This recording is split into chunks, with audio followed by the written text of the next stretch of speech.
The dirt under my fingernails wasn't just soil. It was the only evidence I had left that I wasn't crazy. I stood in the center of the university's sterile, fluorescent-lit lecture hall, my research proposal trembling in my grip.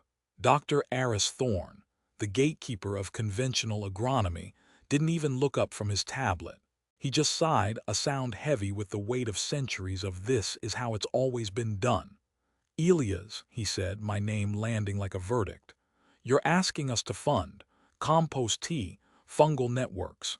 You want to treat dirt like a living organ instead of a chemical substrate. This isn't science. This is gardening club fantasy. It's embarrassing. Withdraw the proposal. Save your tenure track." The room went silent. My peers, men and women I'd shared stale coffee and grant deadlines with, stared at their shoes. Not one defended me. Not one. I walked out of that building, the heavy oak doors swallowing the sound of my footsteps, and I didn't just leave the department. I left the only life I'd ever known. My father met me at the kitchen table 2 nights later. The smell of his pipe tobacco hung thick in the air, mixing with the scent of my mother's pot roast. The smell of tradition, of stability, of the family farm that had fed us for 4 generations. "You're throwing it away," Dad said, his voice low, dangerous. He didn't yell, he never had to. A PhD, a tenure track, a pension, for what? Worms, for playing in the mud like a child. "It's not mud, Dad," I said, the words tasting like ash. "It's the microbiome, it's carbon sequestration, it's how we stop the dust bowls before they start." My older brother, Mark, laughed, a sharp barking sound. "He thinks he's a prophet now, the soil whisperer." He leaned back, shaking his head. "Mom, tell him he's humiliating us." The county extension agent asks how the professor is doing. What am I supposed to say? "Oh, he's out there whispering to fungi." "He's breaking his mother's heart," Dad cut in, his eyes flint. "We gave you the land. We gave you the education. You owe us a future that looks like a future, not this hobby. If you walk out that door to chase this nonsense, don't come back expecting a seat at the table. You'll have chosen dirt over family." I looked at my mother. She wouldn't meet my eyes. She just stirred her tea, the spoon clinking against the china, a metronome counting down the seconds of my belonging. I picked up my duffel bag. "I'm not choosing dirt over family. I'm choosing life over a dead system." The screen door slammed behind me. It sounded like a gunshot. The first 5 years were a masterclass in humiliation. I leased 40 acres of the worst land in the county, ground so depleted, so saturated with decades of synthetic nitrogen and deep tillage, that it had the consistency of concrete dust. The locals called it the boneyard. My neighbors drove past slow, windows down, shaking their heads at the guy broadcasting cover crop seeds into dust, the guy brewing vats of brown sludge, compost extract, and spraying it over fields that hadn't seen a worm in 20 years. "Snake oil," they muttered at the co-op. "Waste of good diesel." Year 1, nothing, barely a whisper of rye grass. Year 2, a patchy stand of clover. The neighbors nodded, "Told you." Year 3, the drought hit. The worst in 50 years. The corporate farms around me, green oceans of GMO corn fed by irrigation pipes sucking the aquifer dry, withered. Their soil baked into brick, their crops curled into brown fists. My fields, my hobby fields. I drove the dusty track in my old truck, heart hammering against my ribs. I stopped, kicked the toe of my boot into the earth. It didn't crunch, it gave. I knelt, digging my fingers deep. Cool, moist, alive. The structure was there, aggregates held together by glomalin, the glue of the fungi I'd been feeding. The water hadn't run off, it had stayed. The biology had held the fort.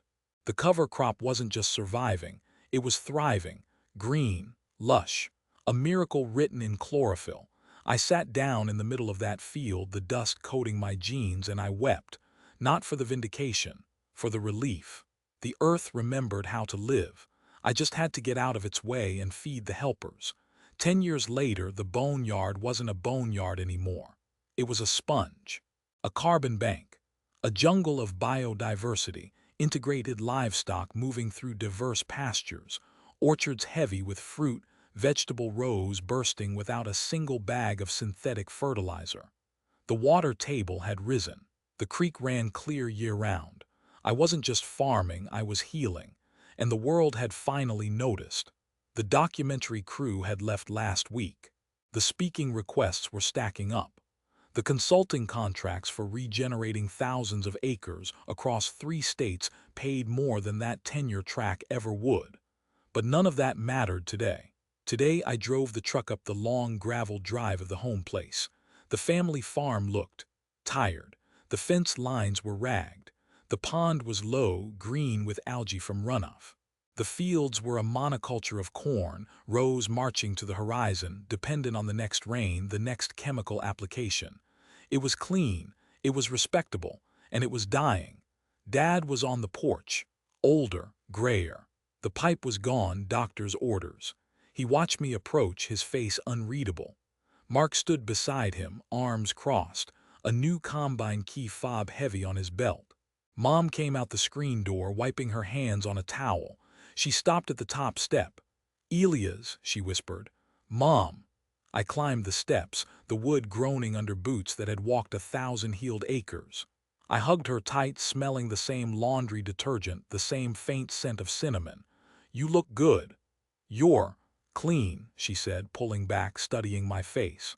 "Your hands." I held them up, stained deep brown, the lines etched by roots and time. "Healthy dirt," I said softly. "It doesn't wash out." Dad cleared his throat. "Well, the prodigal, come to gloat. Show us the magazine covers." "I came to show you the water," I said. "Dad, your well, did it run dry last August?" He stiffened. "We had to drill deeper, 200 feet. Cost a fortune." "Mine didn't," I said, "and I don't irrigate not once in 3 years." Mark scoffed. "Anecdotes. Rain falls different on your side of the fence line, does it?" "Walk with me," I said, not a request, an invitation. We walked the home fields. The silence between us was a physical thing, thick as the compaction layer under their topsoil. I stopped at a low spot where water usually pooled. "Dig here," I said, handing Dad a spade. He stared at the handle like it was a snake. "I'm 70 years old, Elias." "Dig." "Please." He spat on his palms, gripped the wood, and drove the blade down. Clunk, 2 inches, concrete. He grunted, heaved, leveraging his weight. Clunk. 4 inches. He stopped, breathing hard, face red. "Happy." "It's hardpan, we know, we plow it." "Plowing makes it worse," I said gently. "It destroys the aggregates. It kills the fungi that build the structure. You're fighting the very thing that makes soil soil." "Enough lectures," Mark snapped. "We feed the world, you grow salad." "I grow resilience," I said. "Let me show you mine." We drove the 10 miles to the bone yard. The silence in the cab was deafening. Then we crested the hill. Mark let out a breath. "What the?" It wasn't a field. It was an ecosystem. Tall, diverse grasses swaying in the wind, big bluestem, switchgrass, Indian grass. Cattle grazed in tight mobs, moved daily by portable fencing. Trees lined the contours, chestnut, oak, pecan, hazelnut, dropping mast and mining deep minerals. Birds exploded from the cover crops in clouds.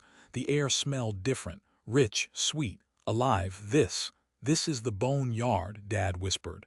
"The gravel pit." "Was," I said, 10 years ago, 0 organic matter, pH of 4.5. Aluminum toxicity." We walked. I didn't ask Dad to dig. I knelt and drove the spade in myself.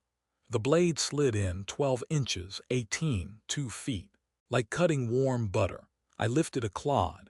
It crumbled in my hand, chocolate cake structure, dark, smelling of geosmin, that sweet, ancient perfume of life. A fat earthworm, thick as my thumb, writhed in the root mat. "Look at the roots," I said, pointing. 4 feet deep. They're mining water your corn roots will never touch. They're feeding the fungi. The fungi are feeding the plants.